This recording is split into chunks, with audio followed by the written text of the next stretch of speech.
about how things changed in my life during the COVID season.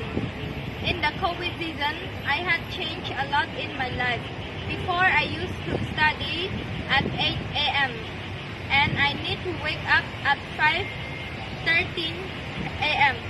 But when the quarantine COVID came, I used to study at the same time, but I wake up at 7:30 a.m.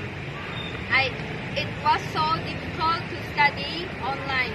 When I didn't understood the lesson, it's really hard to ask teacher about that because they didn't have much time to answer. And in SDL time, I was nothing about study and was went to sleep or played game. But sometimes I need to research the lesson that I didn't know, or I need to chat to my friends about that. And I didn't know what teacher teach or said when I was in Zoom because I had watched that. So I always go to sleep at 10:30 every single day.